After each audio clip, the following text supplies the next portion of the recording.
The modern nation of Spain is divided into 17 autonomous communities.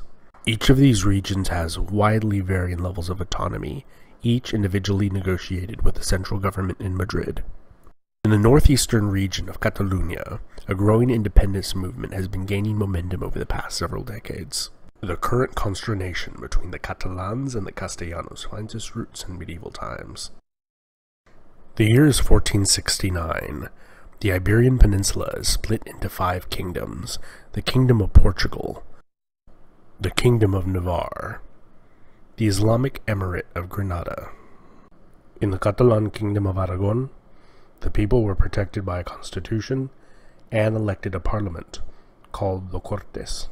The largest of the Iberian kingdoms was Castilla y León, which literally translates to the castle and the lion. This was ruled over by Isabella, an 18-year-old.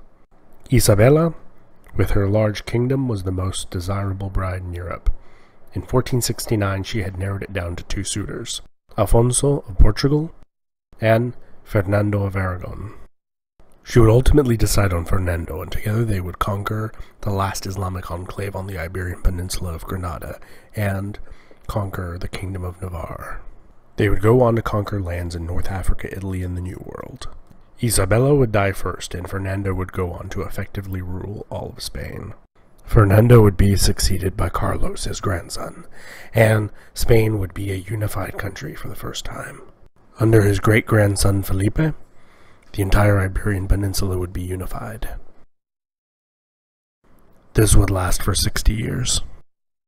In the War of Spanish Succession, that lasted from 1702 to 1714, 2 rival claimants for the Spanish throne duked it out, with nearly every country in Europe taking one side or the other. Unfortunately for the Catalans, they picked the losing side. After the culmination of this war, the Catalans lost most of their traditional rights and privileges, and were ruled from Madrid.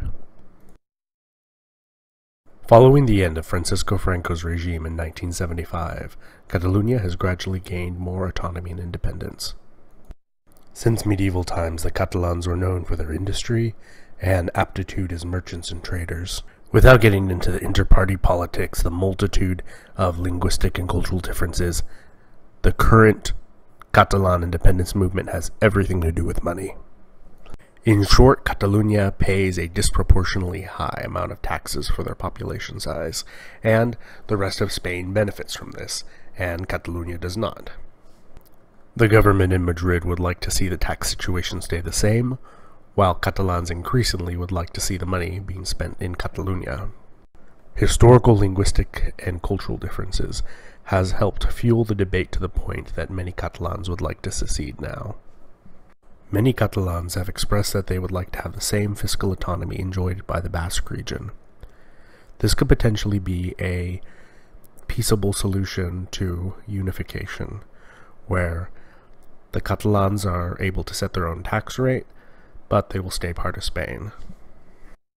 Catalonia has been traditionally the most liberal area of Spain, and an interesting byproduct to secession may be that the conservatives within Spain will completely dominate Spanish politics.